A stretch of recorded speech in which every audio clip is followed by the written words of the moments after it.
Assalamualaikum warahmatullahi wabarakatuh. Nah, bagaimana kabarnya anak-anak? Sehat? Alhamdulillah jika kabarnya baik, sehat. Nah, sebelum kita masuk ke materi di pertemuan kali ini, marilah kita berdoa terlebih dahulu. Semoga apa yang kita pelajari di pertemuan kali ini bermanfaat ya. Amin. Berdoa mulai.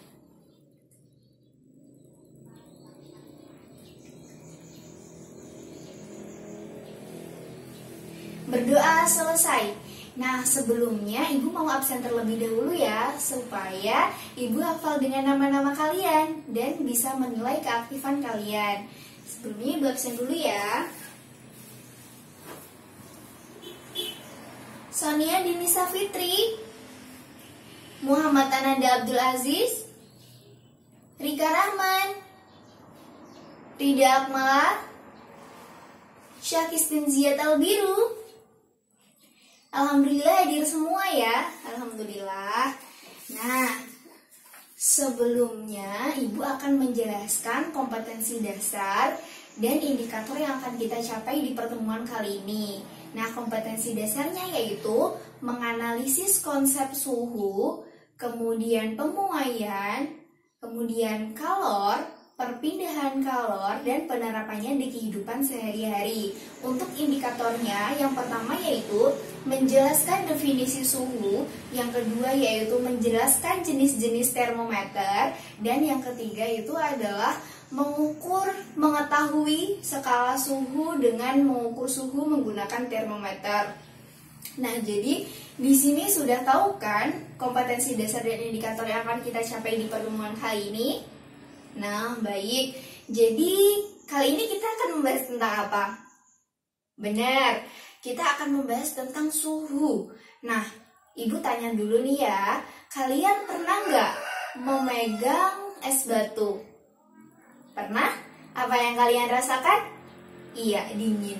Terus, kalian pernah nggak memegang gelas yang isinya itu air hangat? Pernah ya, kayak kita minum teh hangat kayak gitu ya. Apa yang kalian rasakan? Iya, hangat.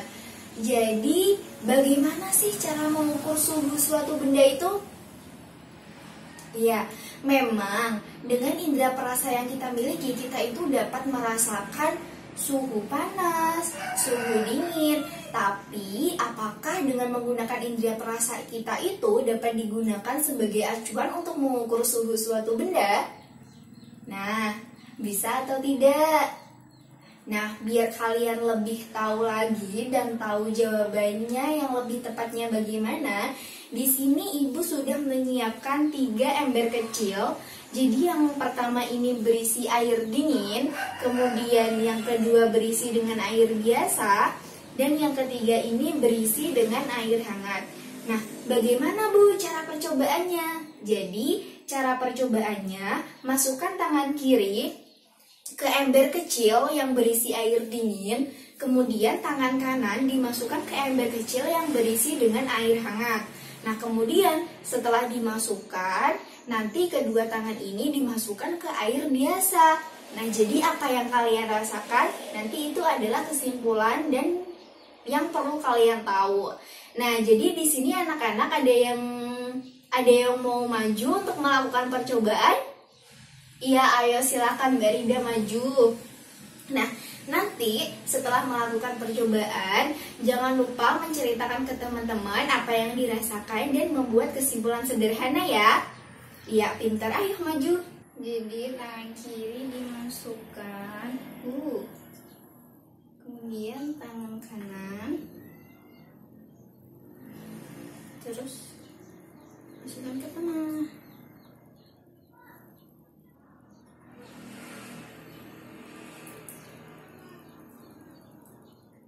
Nah, yang saya rasakan ketika tangan kiri saya masukkan ke ember yang pertama, rasanya dingin. Terus tangan kanan ketika dimasukkan ke ember yang ketiga berisi air hangat, rasanya hangat. Namun ketika saya masukkan ke air biasa, ini tingkat panasnya berbeda gitu. Jadi lebih panasan yang ini gitu. Jadi bisa saya simpulkan bahwa memang indera perasa kita itu dapat digunakan untuk mengukur suhu suatu benda, tapi hanya sebagai kualitatif saja. Soalnya kan ketika kita mengukur dengan indera perasa, kita itu tidak dapat mengetahui pada derajat berapa suhu pada air ini dan berapa derajat suhu pada air hangat ini. Begitu, Bu? Boleh duduk, Bu? Iya, silahkan, boleh duduk. Terima kasih ya, Mbak Rida. Ya, nah, jadi benar apa yang dikatakan oleh Mbak Rida tadi, bahwa memang dengan indera perasa kita itu dapat merasakan suhu panas, suhu dingin, tetapi tidak bisa digunakan untuk acuan sebagai pengukur suhu suatu benda. Karena dengan indera perasa kita itu hanya mengetahui secara kualitatif saja, dan kita tidak bisa mengetahui secara kuantitatif pada suhu berapa sebenarnya air dingin ini dan pada suhu berapa sebenarnya air panas ini, gitu. Nah, terus bagaimana Bu cara mengetahui pengukuran suhu secara kuantitatif? Yaitu dengan adanya alat ukur suhu, yaitu termometer pinter. Nah, jadi dari percobaan ini tadi dan kesimpulan sederhana yang dijelaskan oleh Mbak Rida, ada yang tahu nggak sih sebenarnya suhu suatu benda itu apa? Iya, pintar. Jadi suhu suatu benda itu adalah tingkat panas suatu benda. Jadi benda yang panas itu lebih tinggi derajatnya dibanding benda yang memiliki suhu dingin, gitu. Nah, selanjutnya kita akan belajar tentang alat pengukur suhu, yaitu termometer. Jadi kita akan belajar juga jenis-jenis termometer ya. Kita akan belajar jenis termometer.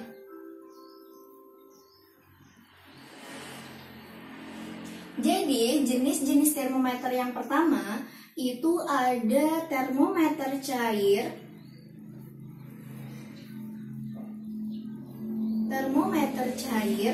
kemudian yang kedua ada termometer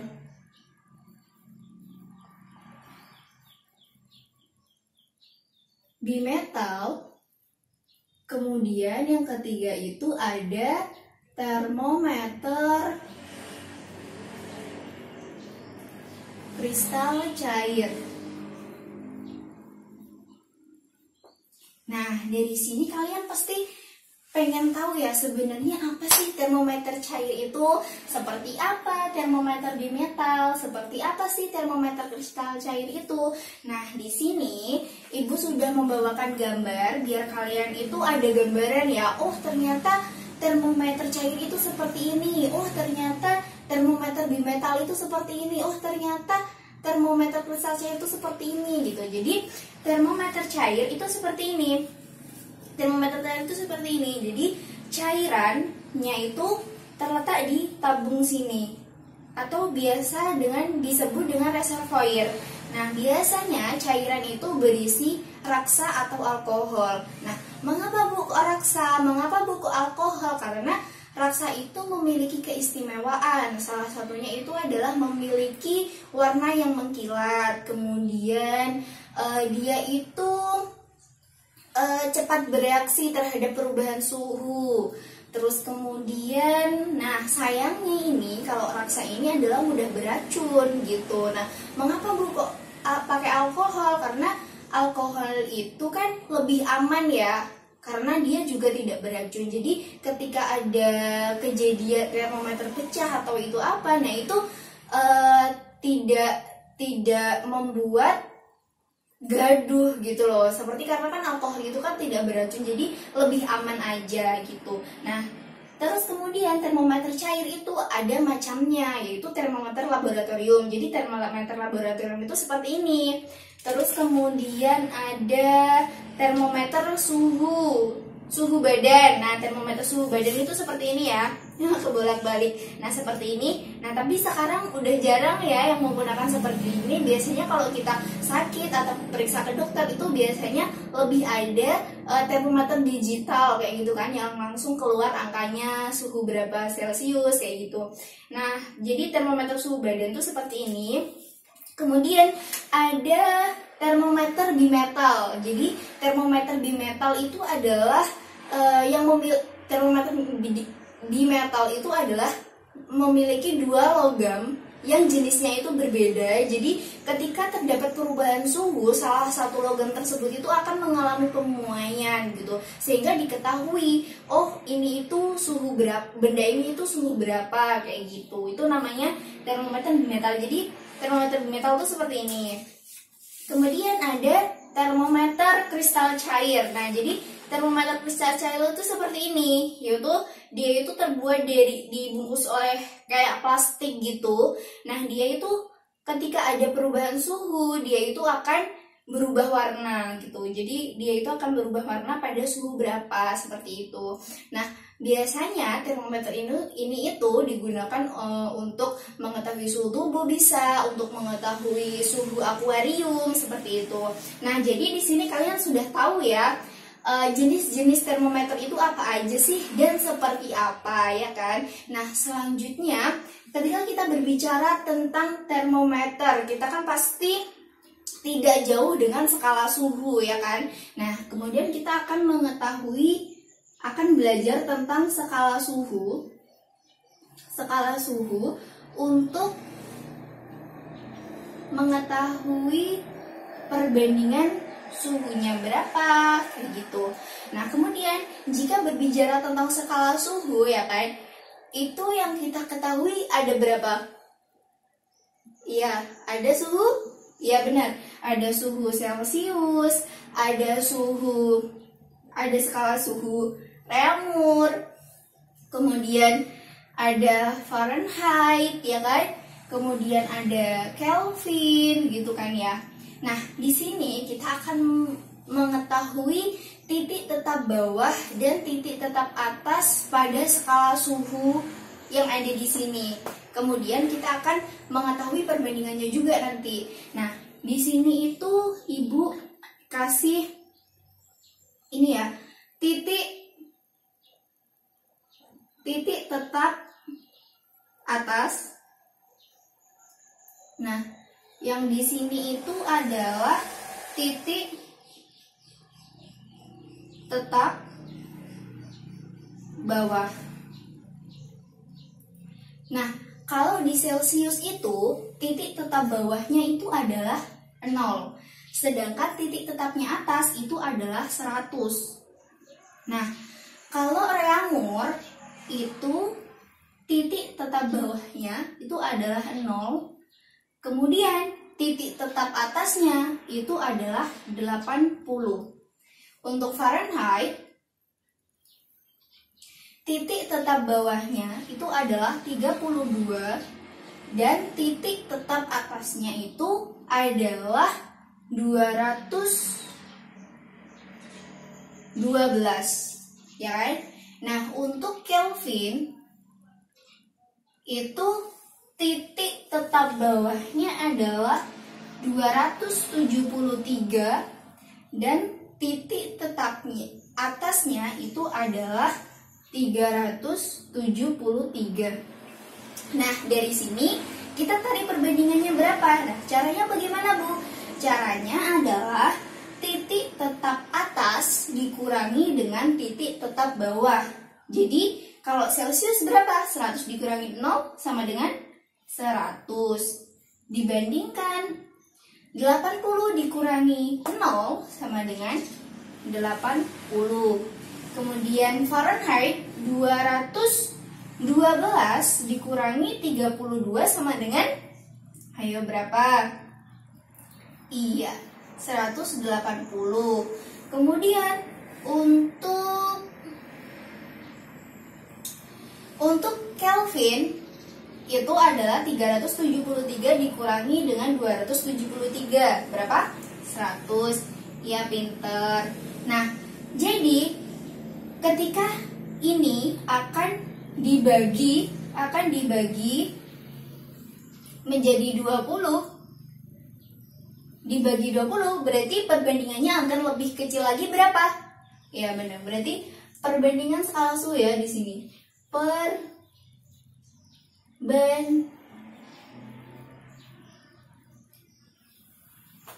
Perbandingan skala suhunya, suhu sama dengan berapa? 100 dibagi 20? 5. 5 banding 80 dibagi 20. Ya, banding 4. 180 dibagi 20.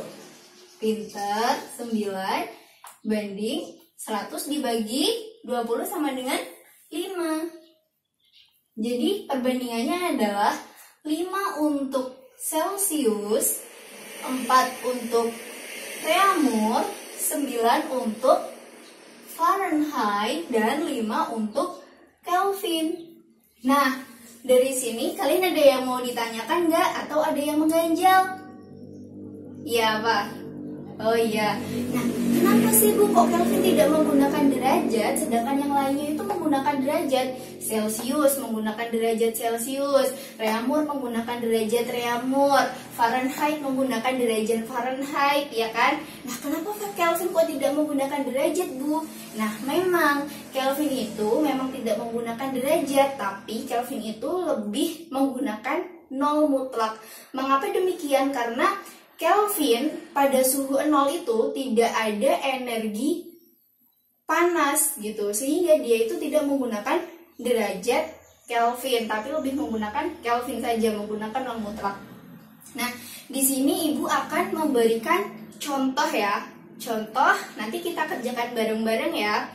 Jadi, di sini Ibu akan memberikan contoh soal. Contoh soal.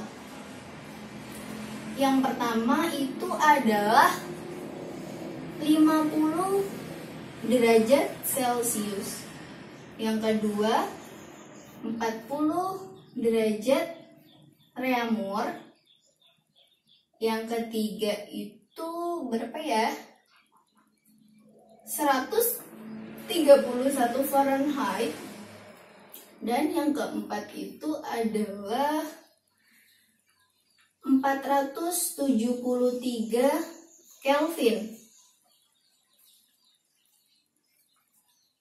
Nah, kita akan membahas yang nomor 1 dulu ya. Jadi, Celsius ke Reaumur. Jadi, caranya bagaimana? Jadi, caranya adalah Reaumur dikurangi dengan titik tetap bawah. Jadi titik tetap bawahnya Reaumur adalah 0 per Celsius. Celsiusnya ini dikurangi dengan titik bawahnya Celsius, yaitu 0. Jadi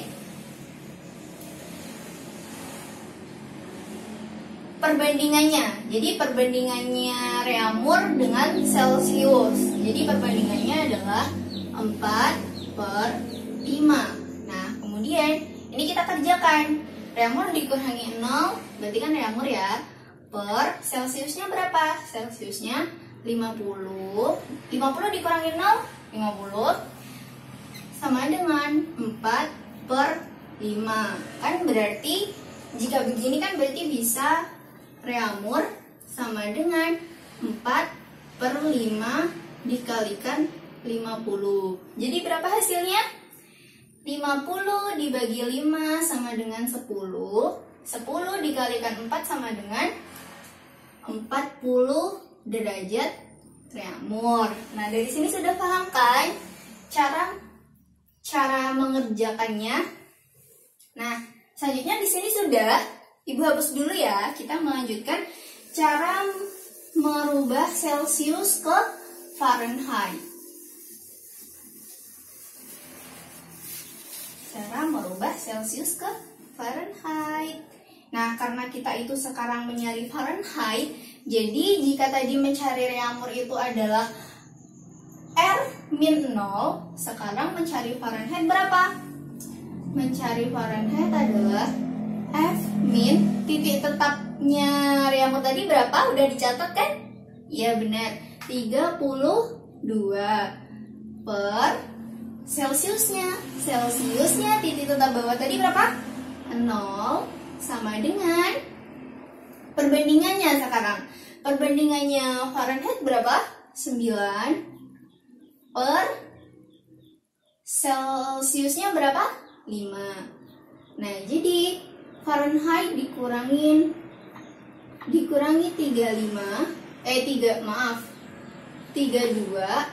per Celsiusnya berapa Celsiusnya? 50 dikurangi 0, 50. Sama dengan 9 per 5. Ya kan? Nah, terus bagaimana Ibu cara menghitungnya jika seperti ini? Ya, seperti itu tadi. Berarti F min 32 sama dengan 9 per 5 dikalikan 50. Dikerjakan yang ini dulu ya. 50 dibagi 5 berarti 10. 9 dikali 10 sama dengan 90. Kemudian berarti ini F min 32. Nah, kemudian mencari Fahrenheitnya bagaimana? Mencari F sama dengan 90 ditambah 32. Loh, kenapa Bu kok bisa plus ya? Kan karena pindah ruas, ya kan? Jadi F sama dengan 2, 9 ditambah 3, 9, 10, 11. Ya kan? Dari sini sudah paham? Nah, kalau sudah paham, kan di sini Ibu tadi membuat 4 soal yang satu ini sudah kita kerjakan. Terus kemudian nanti yang nomor 2, 3, dan 4 dikerjakan sendiri ya. Kemudian nanti bisa dikumpulkan ke Ibu. Kemudian nanti Ibu akan ngoreksi dan ngasih nilai ke kalian. Baik, dari sini ada yang mau ditanyakan? Oh iya, benar. Bu, kalau cara mencari Kelvinnya gimana Bu? Kan Ibu belum memberikan contoh. Ya sudah, kita mengerjakan yang Kelvin ya. Jadi sebenarnya sama aja. Bagaimana cara merubah Celsius ke Kelvin? Yaitu cara mencari Kelvin seperti tadi. K min titik tetap bawahnya Kelvin berapa? 273. Pinter. Nah, kemudian per Celsiusnya berapa? Celsius min 0 sama dengan, nah sekarang kita cari perbandingannya. Perbandingannya Kelvin berarti 5 banding 5. Pinter. 5 banding 5. Nah, kemudian masukkan K min 273 per Celsiusnya berapa? 50. 50 dikurangi 0 kan 50. Sama dengan 5 per 5. Hampir sama kayak ini caranya. K min 273 berarti sama dengan 5 per 5 dikalikan 50. 50 dibagi 5? Ya benar, 10. 5 dikalikan 10 sama dengan 50 kan? Berarti K min 273 sama dengan 50. Nah, kemudian bagaimana? Kita taruh sini ya. Berarti sama dengan K sama dengan 50 ditambah 273. Benar, berarti berapa? Ayo, berapa? Berarti berapa? 3. 7 ditambah 5, 12, simpen 1. Berarti 323 Kelvin. Ingat ya, tidak memakai derajat. Gitu. Jadi kalau ini menggunakan derajat Fahrenheit, derajat Reaumur kan. Nah, dari sini sudah paham kan? Alhamdulillah. Ada yang mau ditanyakan? Nah, alhamdulillah sudah paham. Jangan lupa dikerjakan ya, nanti dikumpulkan. Nah, alhamdulillah pertemuan kali ini selesai. Semoga apa yang kita pelajari hari ini bermanfaat ya, amin. Nah, sebelum Ibu mengakhiri, marilah kita berdoa terlebih dahulu ya. Berdoa mulai. Alhamdulillahirobbilalamin. Kurang lebihnya dari Ibu mohon maaf. Wassalamualaikum warahmatullahi wabarakatuh.